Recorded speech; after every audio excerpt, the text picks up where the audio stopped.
we saw, um, as we saw it, what we are asking for is let our ears hear things which are auspicious, let our eyes see what is nurturing for us, and let our physical body be healthy. Now, okay, you want your senses to do a good job, you want your body to do a good job, but then for what purpose? What is the ultimate goal? Is it just that you want to nourish your senses and keep your body healthy, or there is more to life than that? So here, in fact, it says, let this body is seen as a vehicle to take you in your life journey. So that means, suppose you have a destination to go to and you have a chariot, right? And suppose your whole life goes only in polishing and beautifying the chariot, and you don't see any goal beyond that. Are you missing the point or not? You are. Because the chariot is given for you to what? Do the journey, move forward and reach the destination. If you get stuck with just beautifying this chariot and making it polished and making it nice and making it all perfect, then actually you have not used the chariot for the right purpose. So here the prayer says, let us have good, make good use of senses and good use of the body to reach the final destination. And what then is the final destination? The final destination, as we saw yesterday, Senthil was talking about, is that we want at least to move towards what happiness. So that means, because that's really our goal. So therefore, and be clear about what is it which will give me what I'm searching for. So therefore, this is why the body is given to you. You need a healthy body, mind, sense complex, but it is not for itself. It is for you to figure out certain bigger things in life. Okay? So, and in order to figure out things, it's not entirely up to you. You must understand one thing in life. If you understand that, your life will become so easy. In any endeavor that you start, it's not entirely up to you that you will succeed, and not entirely, right? If it was entirely up to you whether you succeed or not, there will be no such thing called failure, because we'll always get what we want. Now, if I ask in this room, how many people can say that they always got what they want in life?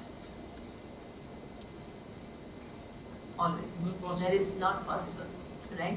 So that you have to recognize that it's not possible to get everything that you want in life. So that means that you can, but that doesn't mean that you don't make an effort. So between your effort and the outcome, there is what? Certain uncertainty. Hidden variables. Excellent. This is called hidden variables. Hidden variables means that, that what is a hidden variable? If you're in business, you know it very well. You have 5 startup companies. Each of these people are geniuses. They are technically very sound. They are very, very bright. They have a great idea. Somewhere, somebody becomes a millionaire. The other one is what? He has to close up his startup. If you look at them, it seems as though both of them are very smart. Both of them are talented, So what I want to say is, in addition to our efforts, it's not that you don't have to make, in addition to our efforts, in addition to our skills, there are certain hidden variables at work. And those hidden variables either can be a source of obstruction for you, or it can be a source of facilitation. Help, you get help. So now, what you do is now saying that I'm going to use my body and mind wisely for my journey of understanding the bigger realities. But in order to understand it, I need help. Swastina Indraha Vriddashravaha. Swastina Usha Vishwadevaha. Swasti Nastarksho Arishtademihi. Swastino Brihaspati. Let me receive what? Help from all the different forces of the universe in my pursuit of this knowledge. That is a beautiful prayer where you recognize your intention, you recognize your responsibility in making that effort, but you also recognize that you need help. In any, not only in this journey of life, if you want to know the bigger realities, in fact, for anything in life, you need help. You have to recognize it. Because there are always, as Viresh is saying, hidden variables. Now, about those hidden variables, either you can feel helpless, because hidden variables means you can't work, you can't do things towards them. Or you can enter a blaming mode, thinking that because everything doesn't happen your way, you feel life is unfair or life is random. Or you can help yourself and ask for help from the universe.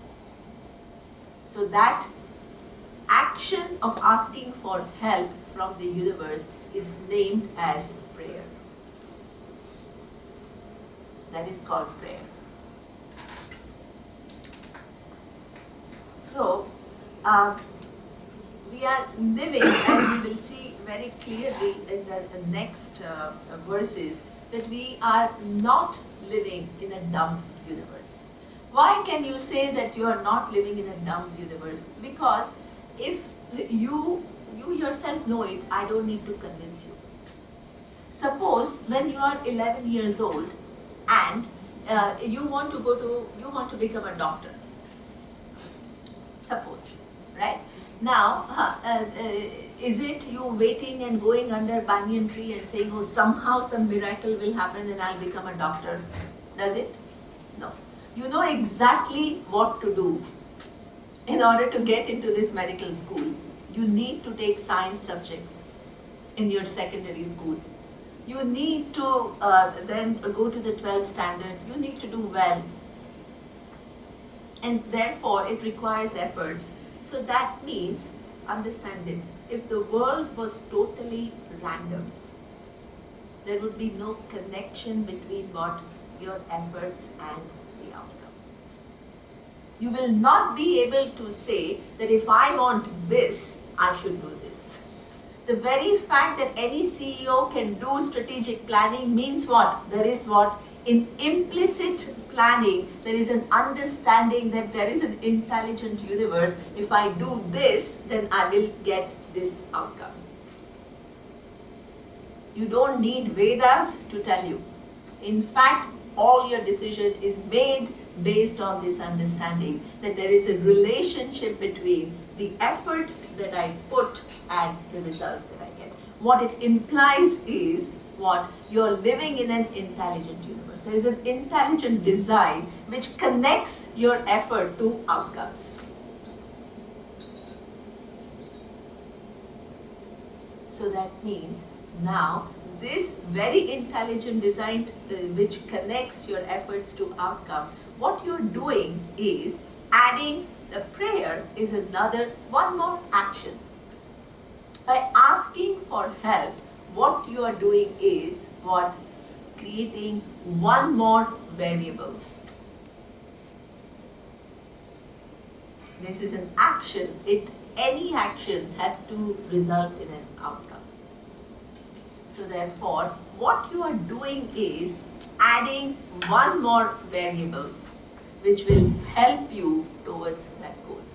So by doing that, it's not that the prayer will accomplish everything that you want. That's not what it is. what the prayer will do is increase one more variable in your favor. So it's almost like mathematics. Please understand. If H2O is, what is the outcome? H2O is what? Water. You add one more variable, H2O2. What will it become? It has to change. It can't be the same. This is what we call the laws. Whenever you add one variable, the outcome necessarily has to undergo a change in anything. There is water, you add one more variable, which is sugar, it becomes what? Sweet. You can't say, I add a cause and the outcome remains the same. This is what we call intelligence in the universe. So therefore, prayer is one more variable.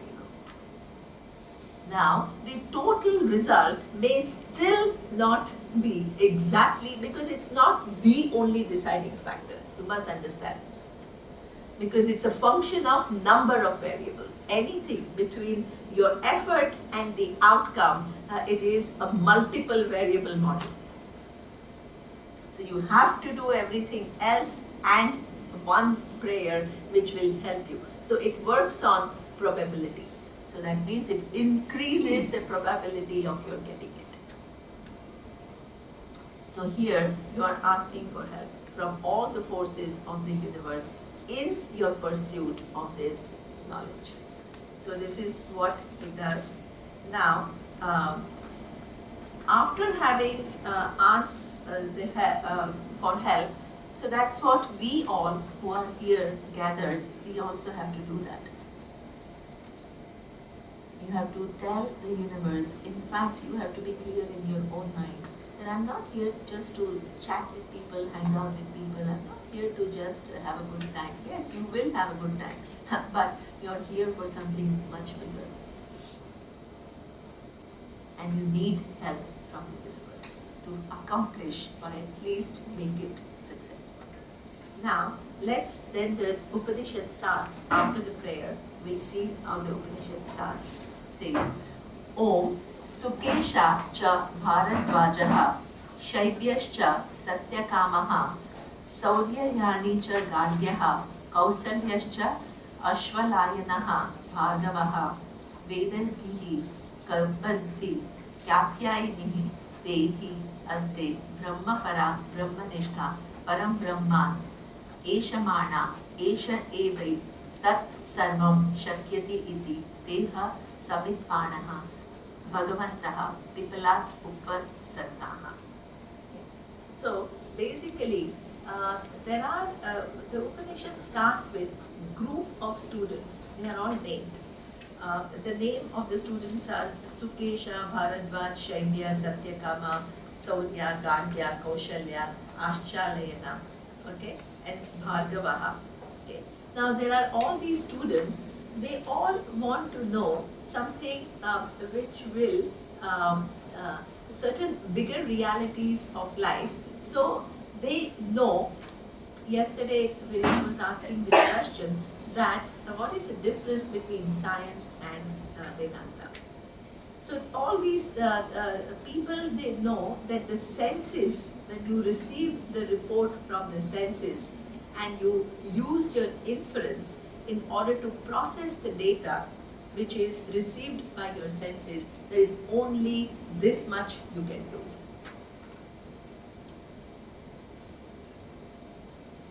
This is why you can't go, you can't, with that input, you can't answer the question, is there a cause of the universe? What am I here for? These questions by definition cannot be answered with what? The report that you receive from your senses. So therefore they recognize that for figuring out these questions, I need to go to a teacher. So they go to a teacher, and the name of the teacher is Pippala. And they go with a right attitude. What is the right attitude? Samit Panayaha. Samit Panayaha means the hands which are filled with water. So there is a certain amount of respect for the teacher. There is certain amount of willing, yeah, tricks and yeah. So they go with, they say that now we want, please teach us that knowledge which will make a difference in our life and it will complete our life journey. Now, what does the teacher do? So, this is something very interesting. In the next verse, he says, Tanhi saha rishihi uvacha bhuya eva tapasa brahmacharyena shraddhaya samvatsaram samvatsatha yatha kavam prashna uchchata yadi vignasyamaha sarvam hava vakshamaha iti. Okay? So when the 6 students go to a teacher and say, please teach us a bigger, which will answer some bigger questions in our life, the teacher actually doesn't immediately start teaching. Suppose you go to a professor of physics and you tell them that I'm really interested in knowing quantum physics.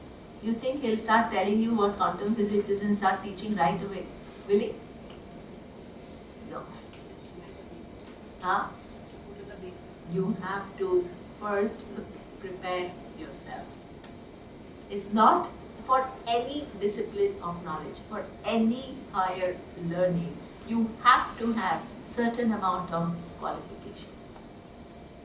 So the teacher tells the students and says, you go back to whatever your place is and spend 1 year doing these 3 things which will prepare you for knowledge. And after that 1 year you come back to me and I'll teach you whatever I know. So that means if you want to study advanced physics, what is the preparation? As Anjali is saying, you at least need to do basics, right? If you want to be an economist, you need to have some basic economics. So therefore, what is the preparation that you need for this higher inquiry? So he says there are 3 things that a human being needs for this higher inquiry before the inquiry is fruitful for the person. One is tapas. What is tapas? Tapas doesn't mean, generally, we have a kind of an image that tapas means you go to Himalayas and you seclude yourself from everything else. You close in meditation and that is called tapas, right? This is like a image that we have of tapas. So this is not what Shastra is saying. They are talking about different types of tapas. The first tapas is, one activity that we do every day, and that is what? Eating. So now, generally what happens is, our eating habits are either governed by what taste, what we are exposed to in the childhood. So it almost is what either just mechanical, or it is what habitual, or it is based on your senses and the demand of the senses. And that itself, there is nothing really wrong. But suppose all your eating choices are made only from what you like. So what you like is either what? Fried foods or sweet foods. And suppose you keep consuming only that, what will happen? Soon you will be, you will have problems. So that means a certain discretion when you use in your eating habits. This is called tapas. That doesn't mean, please understand, it doesn't mean deprivation. This modern fads of this obsession with slimming is just destructive. But you're eating mindfully. You're eating, this Ayurveda, it's amazing how subtle things he was teaching everyone. And he was saying, really, your body needs nourishment from the food. So you can't have this feeling when you're actually nourishing your body. You can't have this feeling of, oh my God, I'm going to get fat. That's a very destructive thought at the time of consumption of food. You actually need to pray, and you actually need to tell yourself, this food is for my nourishment, and it will nourish me, and let it nourish me. Let my digestive system absorb it well, and let it bring about all the nourishment that I need.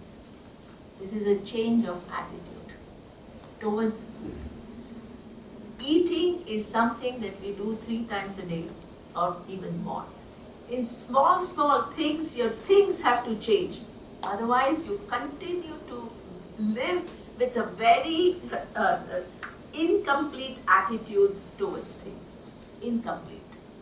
Which leads to a lot of, you do self-destruction. You don't realize it. So therefore, your attitude is that of any eating starts with what? Prayer. Prayer that let this, thank you for first giving me this food, and secondly, let it do what it has to do for my body. So this is what we call tapas. And when you do that, then what happens is, naturally, things which are nourishing, you begin to like. And naturally, things that are not so nourishing for you, which will create heaviness and all, your mind is so alert, it will automatically undergo these adjustments. It's all very subtle. So therefore, this is called tapas. Nowadays, the Surya, when he goes to all these European business schools, mindfulness is a big thing in Europe. Everybody is talking about mindfulness. So he gave me a very big book on mindfulness to read. It is a beautiful book, nice book. So therefore, this is what we say tapas at the time of eating. Then there is a second tapas, which is what we call vak tapas. What is vak tapas? Vak tapas is, the second thing that we have is our speech. Through this speech, it's a highly powerful tool that we have. Either we can enlighten others, either we can discuss things which are very meaningful, or we can help each other, or through this speech, what happens? We destroy relationships. So that means one needs to be, this is a tool, a very powerful tool that is given to you. You need to know how to use it wisely. Certain mindfulness. So there are certain rules which, what are the rules? It says 3 rules. How do I use my faculty of speech well? Satyam vada. What is Satyam vada? Please make sure that what you speak is what you know. There is no conflict between what you think and what you speak. If there is a discrepancy between what you think and what you speak, what it will lead to is conflict in you. You're not doing anybody else a favor by speaking the truth. Please understand. Yeah, just one second. You're doing yourself a favor because you are avoiding that conflict. When there is a non-alignment, there is a cost. So therefore, there is the first thing which is what we call Satyam Vada. You have a question? Yeah, you're giving examples of tapas, but what exactly is it? Yeah, so this is all exercising discipline, mastery over different faculties that we have.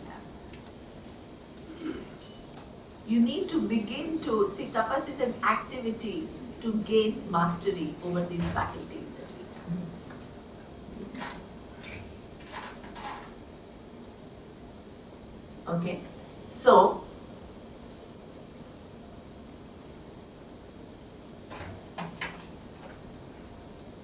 the second is what I said, tapas. Now, there is a even slight nuance. Where is Preeti? Preeti is there. No, I was used to seeing you there. No problem. No. Okay. So, there is a slight nuance there. There is a distinction made between Satyam and Ritam. What is the distinction between Satyam and Ritam? So suppose, let me give a simple example, right? Suppose I think I was talking to Katisa and she says there are so many people who have, they don't even know, but they have a problem with relating to women. She works with women leaders. So she says, it's not people have a conscious problem, right? But it just happens. So they have an opinion, women cannot do the job that men do or whatever. So now, what happens is, suppose you think like that okay, women are inferior, suppose, right? And you speak like that. So whenever a woman comes, you are a little bit implicitly implying that they don't know enough. So that means it is Satyam or not? It is Satyam because this is what you think and this is what you are doing. It's not objective Satyam. Exactly, super. So that means there is a distinction. It says it is Satyam but it is not Ritam. What is Ritam? So that means you can be speaking what you think, but what you think may be misguided. So that means you also have to ensure not only that you speak what you think, but your thinking is not what totally colored with things. That is an added responsibility. Ensure that your opinions are objective, as Madhav is saying. They are not your completely prejudiced opinions. Yeah, but how you deal with the brainwashing that you have of your upbringing or your whatever? Yeah, so you see here we are not talking about solving world's problem. We are more talking about if you want to know the bigger reality, these are some of the preconditions. And what the teacher is telling that if you want to know the truth, you need to work on these things first. Only then what I'm telling will make sense. If you don't prepare, then this will not make sense. This is what it is. So it's done. So that means if you really want to know something bigger about life, this is a prerequisite. So if you don't have the prerequisite, then even if you are sitting there, it will not work. That's why the teacher sends them away, saying that work on this first. Then you come back to me. Are we qualified? Yes, all of you are qualified, that's why you are here. So therefore, so this is what we call Satyam Vada and Ritam Vada. Then what? The second thing is Priyam Vada. Priyam Vada is what? Suppose you, yeah. I have one question. You said Ridhamvada, which is basically the guy has to understand that he has to know that it's something what he's thinking is wrong. Superb. So where does he get that knowledge? Okay, very good. This is a very good question. See, the thing is, most of the time, this is a very good question, Satya, because most of the time, we think that what we think is right. And that is why we make blunders. So, what you can say is, this is what I think for now. Let me explore whether what I think is right or not. And when you want to explore, that's a different kind of a mind, where you look for other information. And if there is plenty of things available, most of the time we don't make use of it. So that means if you are in a learning mode, then what happens is you take into account what you believe, but you also verify with some other sources. That discipline of looking at things from a different standpoint, or at least want to see things from a different standpoint, is an amazing, I tell you, quality. at no given point in time. In fact, even the CEO requires that mindset. The minute you are complacent about your abilities and you begin to think, I know it all, that is the beginning of your downfall.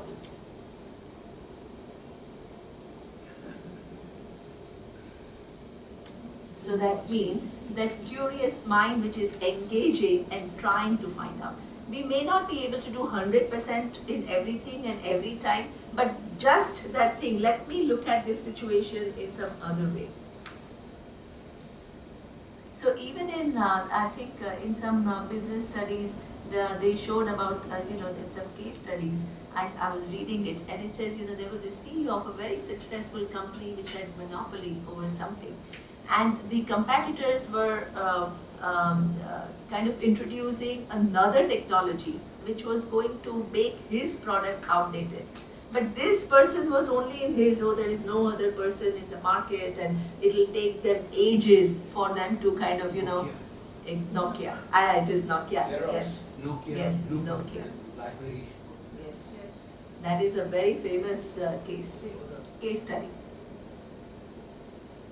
So Nokia, which had about 90% of the market in mobile, went down overnight. Now there is no name of Nokia. So that means that this is what these are things. Imagine thousands of years ago, we have thought about all of this, and we have documented all of this. Thousands of years ago of civilization, how to live effectively. So therefore, that constant learning mode and not being too complacent in your mediocrity, if it gives you a sense of, I know it all, that's a very dangerous state to be. This is why it says you need certain preparation. If you don't have this preparation, this higher learning will not do its job. You need to refine your mind. So that is what it says, Satyam and Ritam. Then Priyam Vada. What is Priyam Vada? Priyam is something, suppose I don't like the dress that somebody is wearing. I don't need to go and tell the person, what is this horrible thing that you're wearing? It may be Satyam, but it is not Priyam. It's Priyam, there is no need. Suppose the person comes and asks me, hey, how do you like it? Then what do? You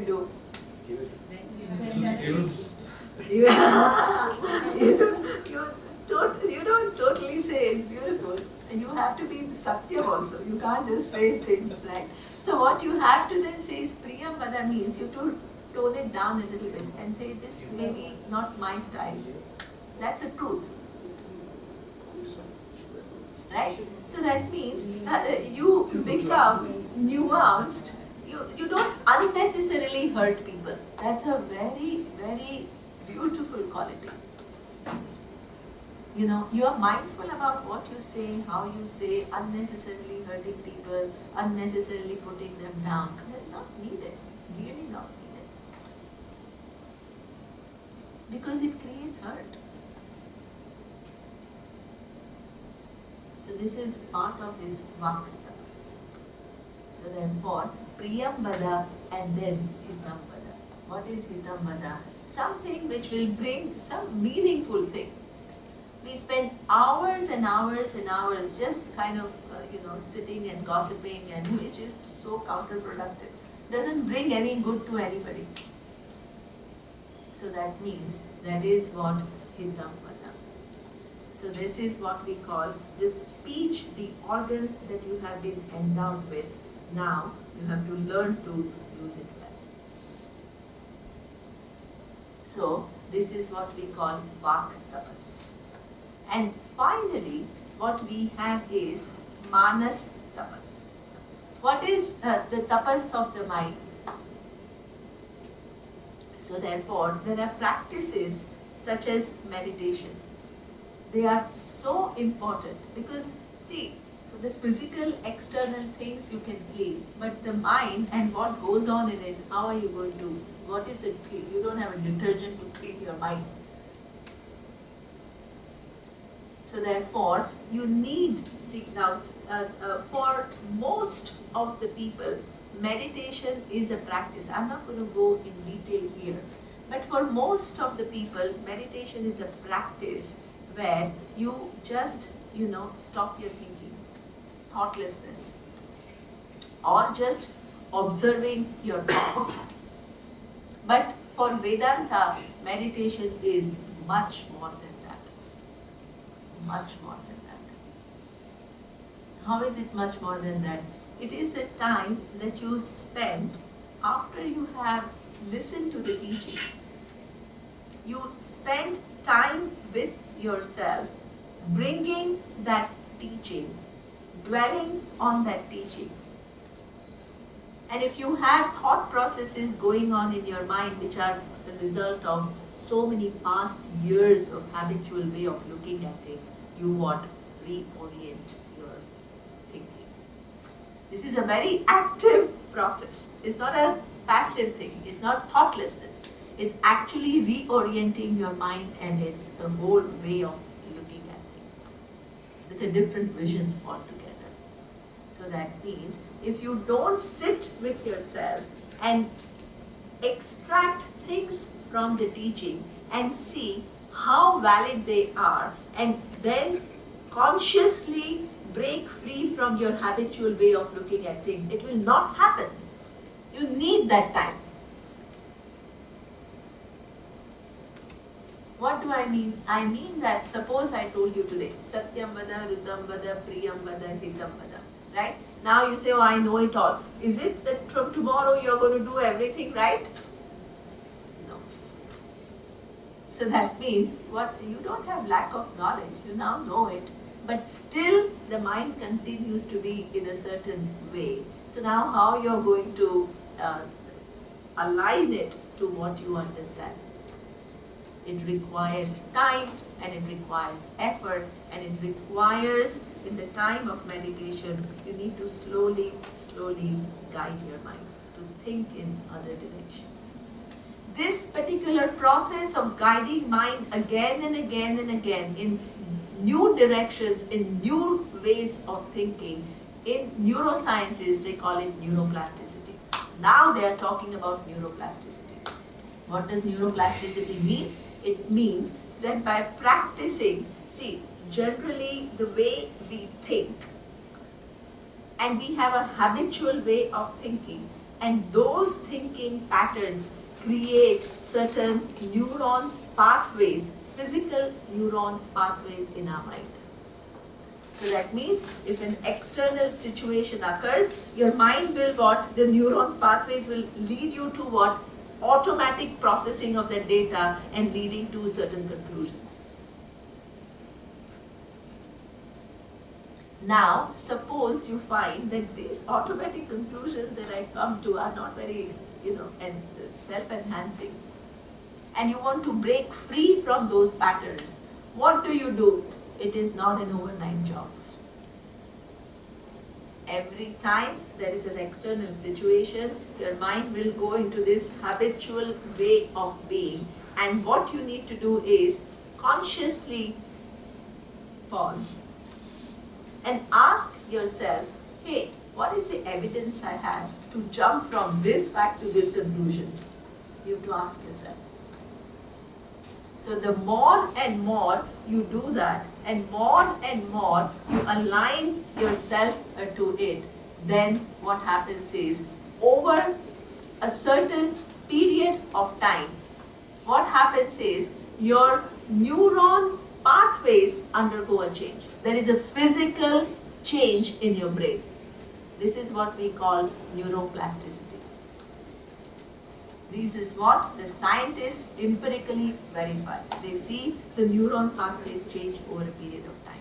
But it requires repeated effort.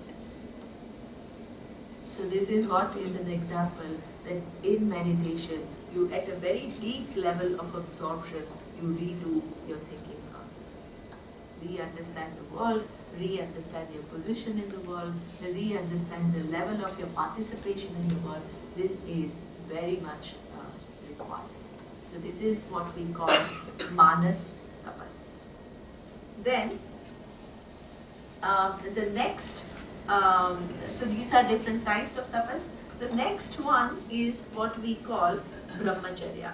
So brahmacharya, the Sanskrit breakdown of this word is brahmani charitum sheelam yasya. What does it mean? It means that the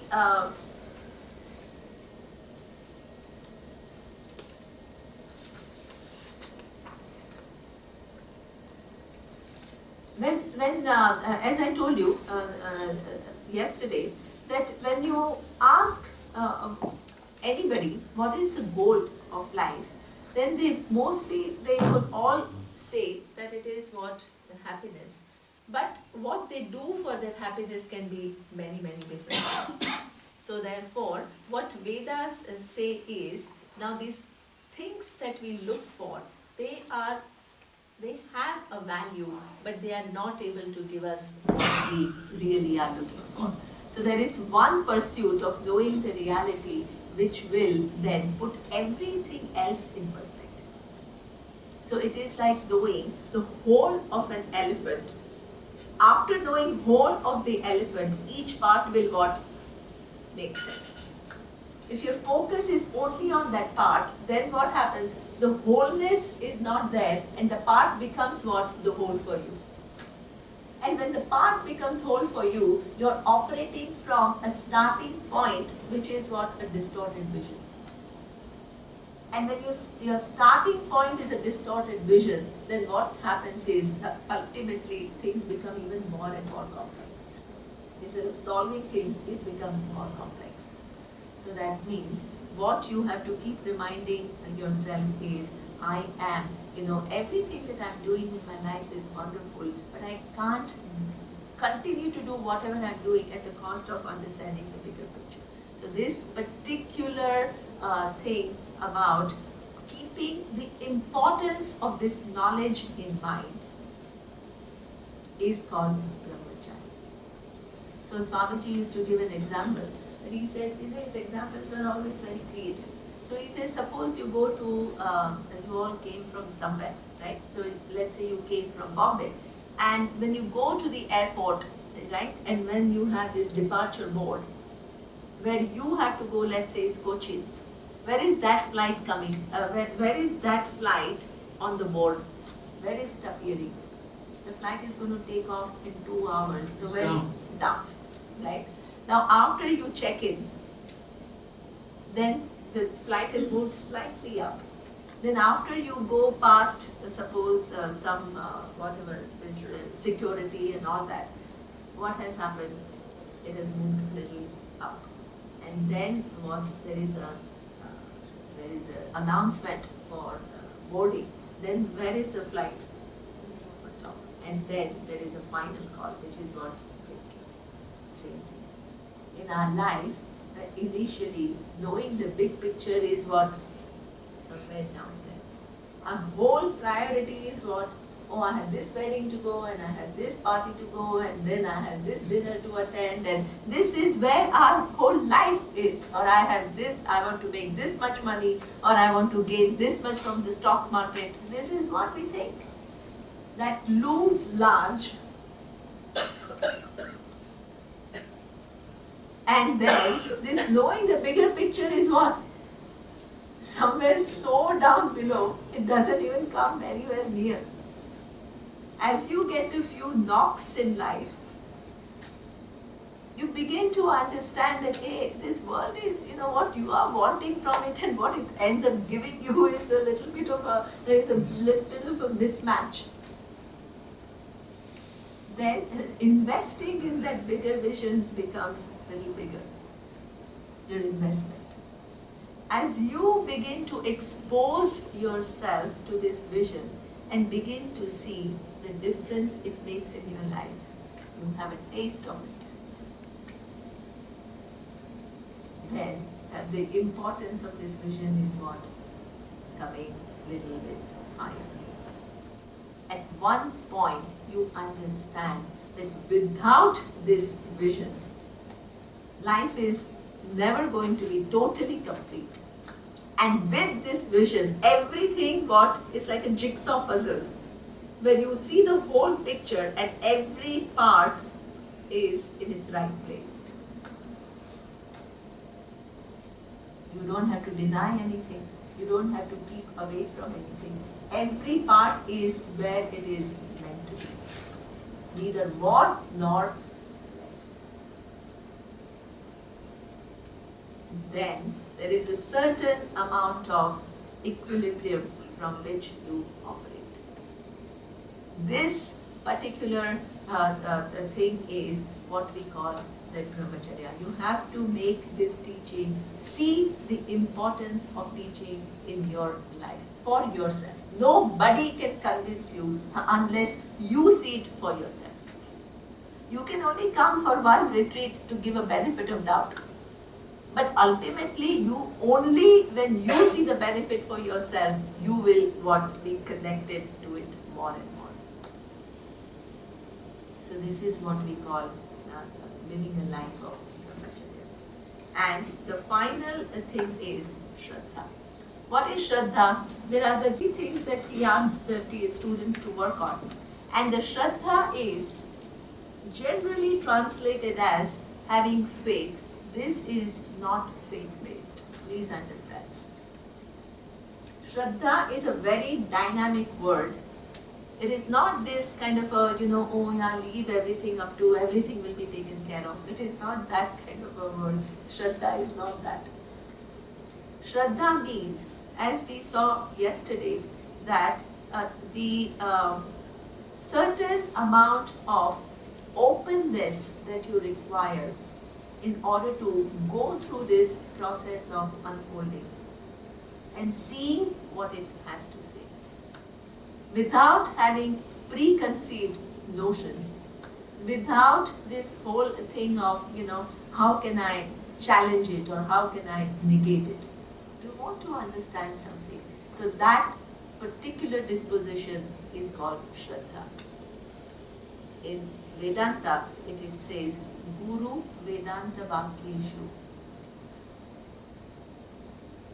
Shraddha means it is a certain amount of, this is a body of knowledge which has been continuing for so long.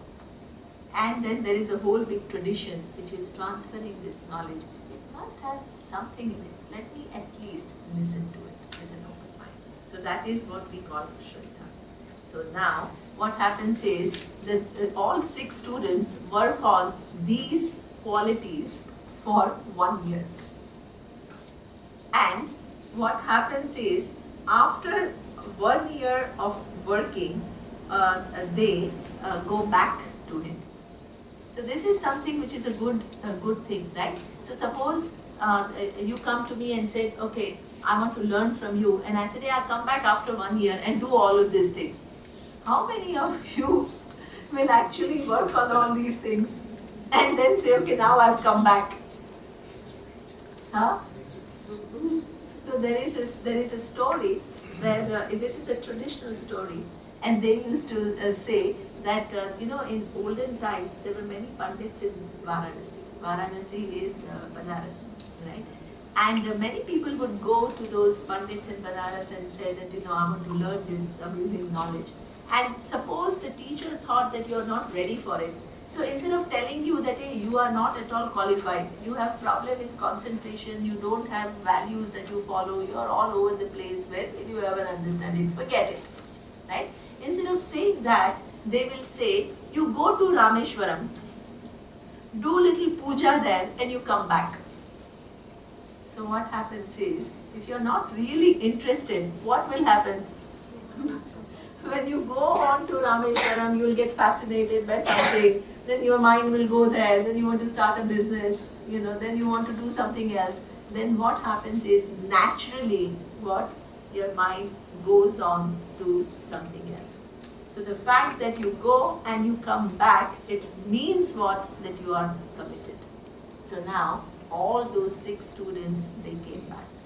now when they came back, now the teaching starts. Now they said, okay, now you can ask a question. What is a question? The first question is, Atha kabamti katyayana apetya prapacha bhagavan kuteha va imaha prajaha prajayanti iti. So the first student, his name is Katyayana, he goes to the teacher and he asks the teacher that this whole universe that I see, where does it come from? This is a huge question. It's not a small question. Right? Now how do you even begin to answer this question? Suppose somebody asks you this question, where does this universe come from?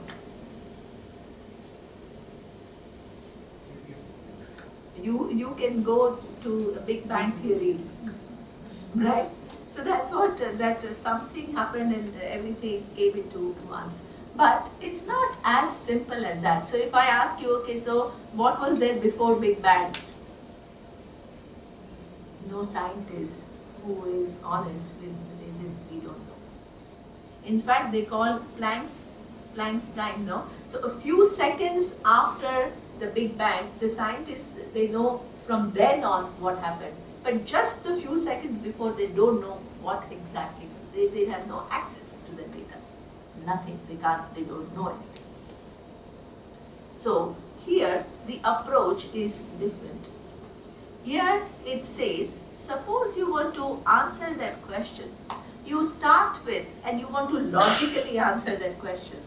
Then you start with something very simple and then you extrapolate. How do you do that? Suppose I tell you that this bottle of water that I see in my hand, if I ask you, how did it come about? How did it come about? If I tell you that some plastic came flying from one direction, this cork came flying from some other direction, somehow it all got fixed together, and it just happened like that, and it has become bottle.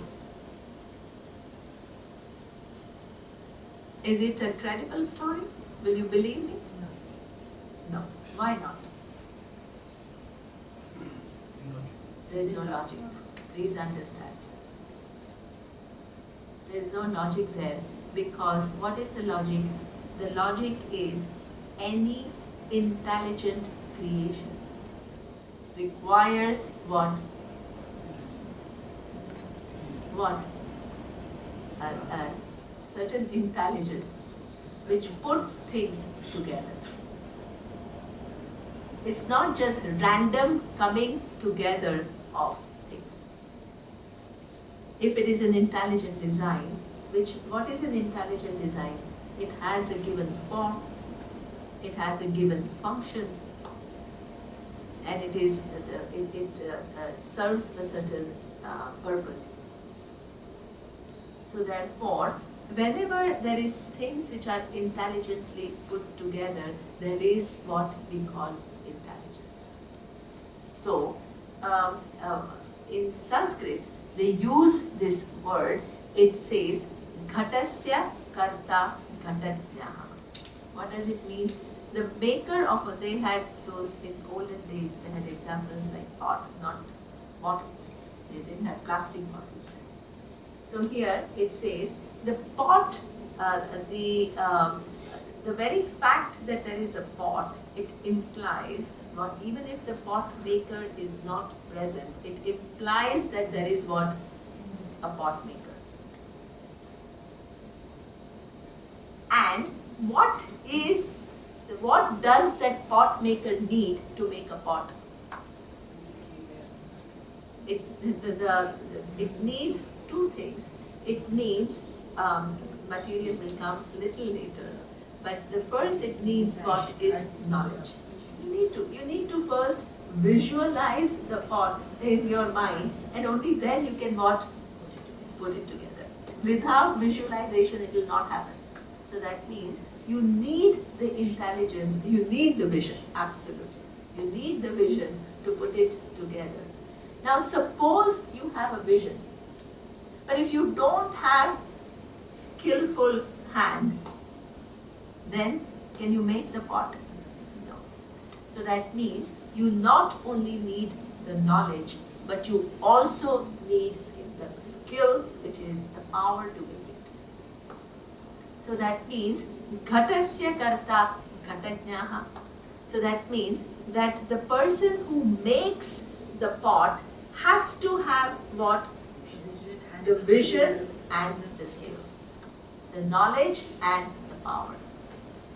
Now, the second thing is, as Marissa said, now your thing comes, right? Suppose I have a vision and I have a power, but can I just make it from my thought? What? No. I need what? The raw material. You need the clay in order for pot to happen. Please understand. Any effect, what is an effect? Anything which is intelligently put together presupposes what? There is an intelligence which has put it together. And that intelligence also then must have the power to put it together. And that, not only that, but also must have what? The material to put it together. These are the conditions. Now, let us look at the whole universe. This universe, is it an intelligent configuration or not? Absolutely. So I had gone to Australia, and there was this neurosurgeon who was coming to my class, and he took me to this Darling Harbour. There is a very nice aquarium, and he was just showing me all these different aquatic creatures, and he kept saying, "Oh my God, what a design! How these little fish." It can swim in the water and it can extract whatever it wants. And there was this man who went to feed, and that man who went to feed that fish had to go with what? Huge oxygen bottle behind, and with the very this costume and everything. So that means for the man to go in, he needs all these equipment. The fish is designed in a way that what she can survive in that little body. There is a design for it to survive for the rest of the life.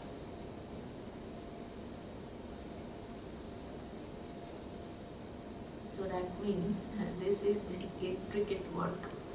And sometimes in that aquarium they were showing the whole physical anatomy that a human being has, the same anatomy the fish has. The respiratory system, all the organs, they're all fitted in that size. And the fish can be this much, and the fish can be this much, and the fish can be this much, and they all have same organs, but all fitted within that size. It is mind-boggling. So therefore, there is this intelligence that is everywhere in this creation. Now, the intelligence also then has power to what? Manifest.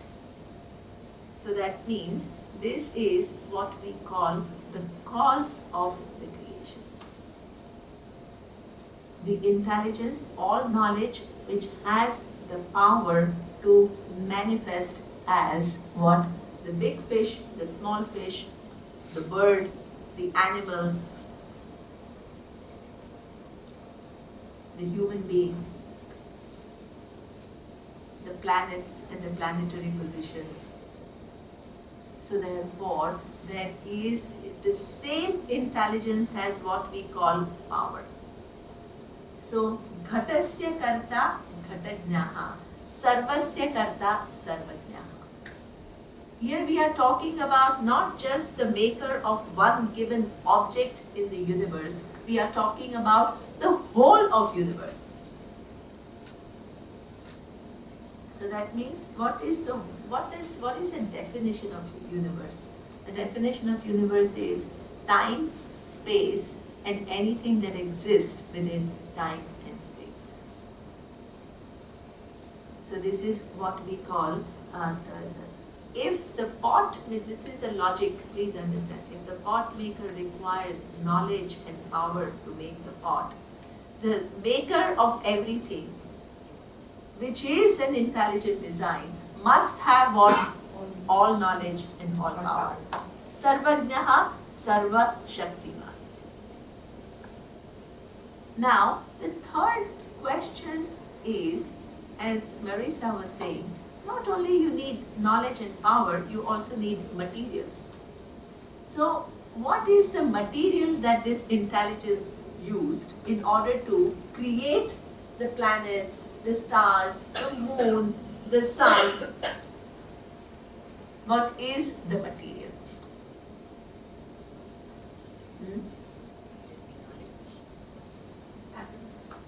Excellent. It will be the knowledge.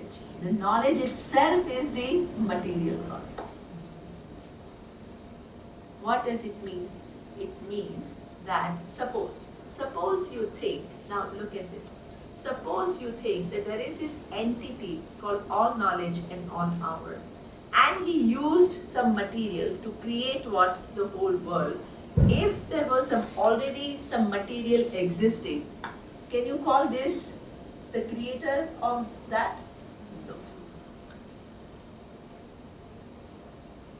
In the case of the whole creation, the creation is yet to come. Please understand. The time is yet to come, the space is yet to come, the objects are yet to come. What could be the material from which the whole universe comes? Can there be any material other than this all knowledge and all power? No. Logically, no. You have to see this. Because if there was already something else, then you have to ask who created that? And already there is universe, if there is already material existing. So therefore, this is a big thing. And that is that this all knowledge and all power is not only the maker of the universe, it's also what? The material of the material cause of the universe. What does it change? How does it matter?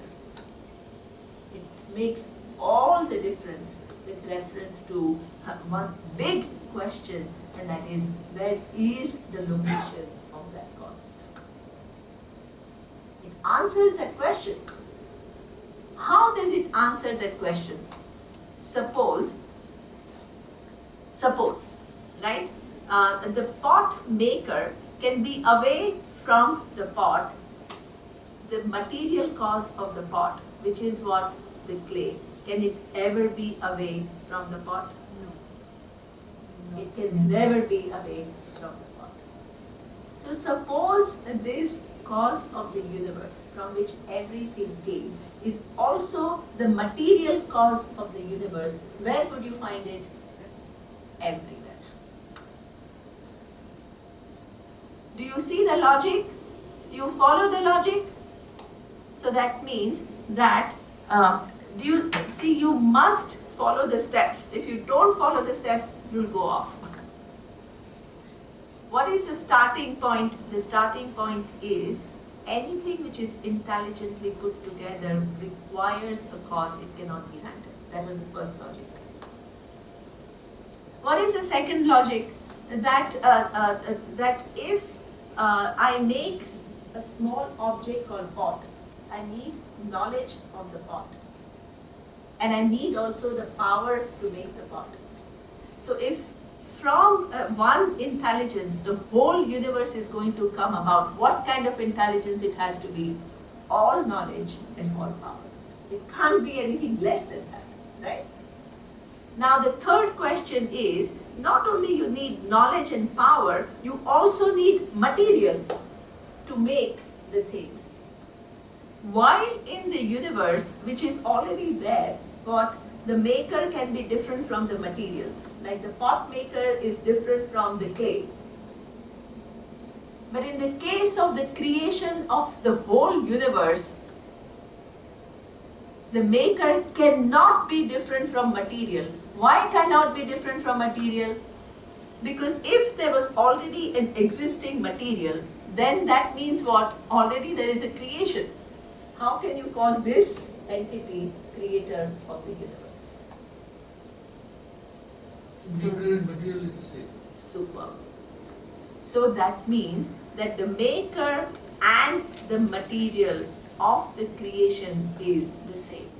But what does it really then mean? What does it matter? It means a lot in terms of location. Why does it mean a lot in terms of location? Because you have to be always asked this question, where is the creator? And we almost always, what we do, we give it a specific place. We give it a place called either heaven, or we look up to the skies and say somewhere up there some higher force. We are never very clear about where is it, how is it. That's why the whole thing becomes a belief. What? Something that we create our universe. So I will just explain. So now what it then says is this: the cause of the universe being both the maker and the material. It has to be what? That any object cannot exist without what? Its material cause. The pot, can it exist without the clay, which is the material cause of the pot? The maker can be away, but the material cannot be away. Now suppose the cause of the universe, in Sanskrit the name of the cause of the universe is Ishvara. Suppose this Ishvara is both the maker and the material cause of the creation, then this is what every object in the creation, can Ishvara be away from it? You follow the logic? Because see, the material cause of the creation in the case of clay can never be away from the pot. So if Ishvara, which is all intelligence, which is the material cause of the creation, it has to be what? Everywhere. Wherever there is anything, it has to be present. There cannot be anything other than Ishvara. Because the creation has two causes, maker and material. In other cases, there are two different causes, but in this case, there cannot be two different causes. There has to be only one. Do you follow the? So far we've learned that the world or universe started with Big Bang theory and then theory of evolution and then ecological balances which causes this intelligence, Yes. Living being and living organism. Now what you are saying is Vedanta philosophy says that there is one abstract philosophy which says that there is a creator and maker. So I am not able to reconcile these two. See, what it says is, as I told you, that if you look at the scientific thing, they talk about Big Bang, right? Yeah. But suppose you ask, how did this Big Bang happen? Can something come from nothing? The whole big creation, can it come from nothing? Something cannot come from nothing, this is logic. So, as an honest scientist will say, we don't know what was there. That is their answer. So, this is what I am saying. What science cannot answer, Vedanta is postulating, he's proposing an answer, and it will show you how it is true. You have to follow this whole logic. It has a way of presenting.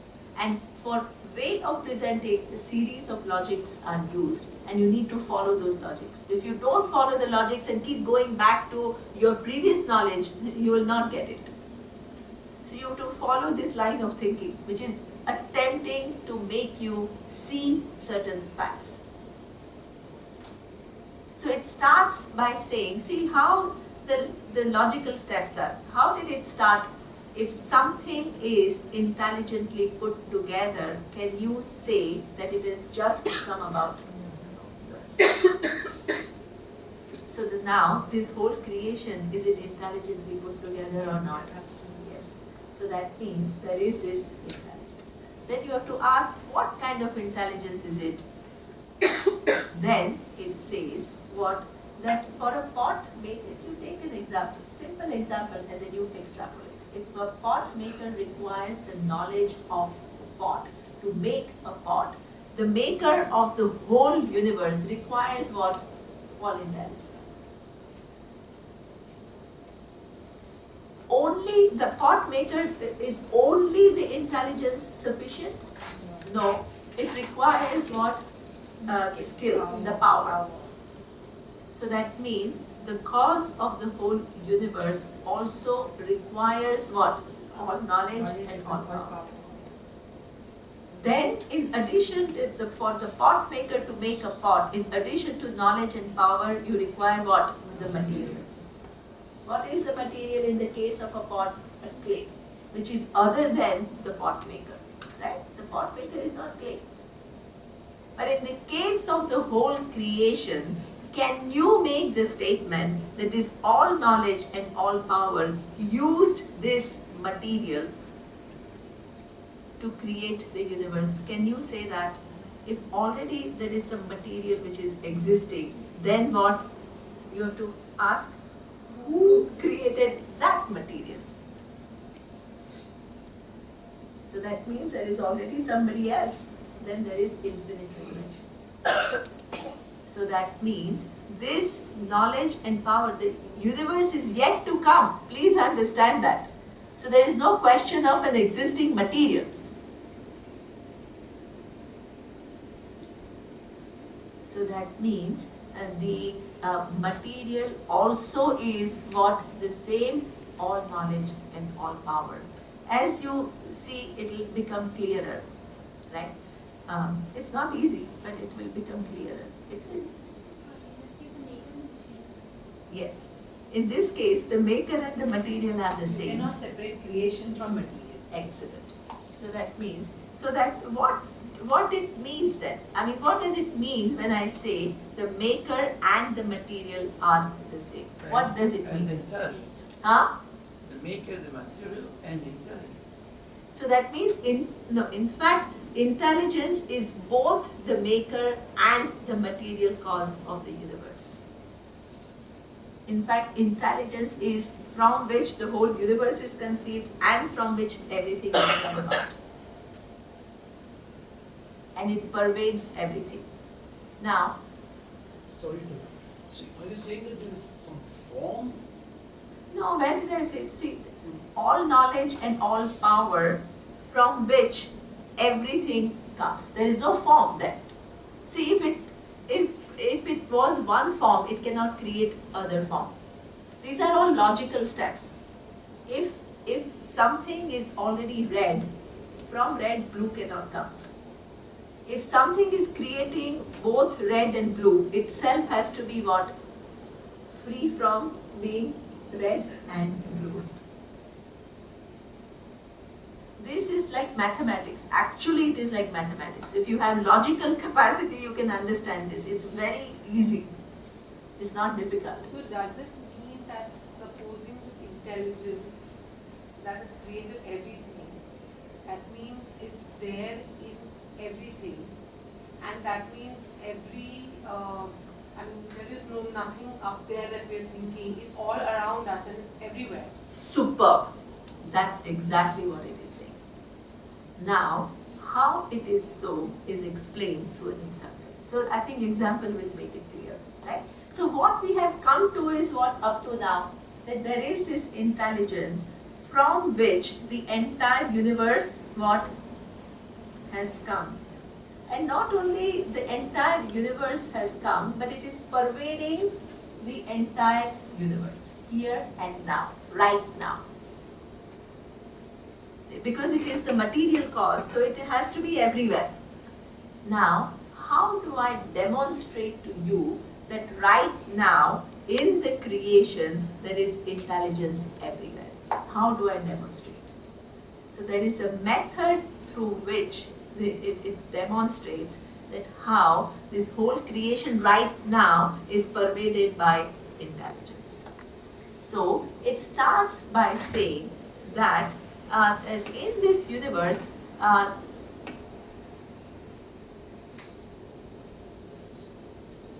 okay. What is the time? What time is my class finishing? No. Huh? 10:45 and Okay, then 11. Okay. Do you want to take a break and think about it? I think that's a good idea. Then we'll come back with an example which will hopefully make it clear. Just think about it. It's actually like solving a mathematical formula. So you have to follow each step and work and see what it shows. Okay. Om Purnamadav Purnamidam Purnat Purnamudachyate Purnasya Purnamadaya Purnamevavashishyate. Om Shanti Shanti Shanti.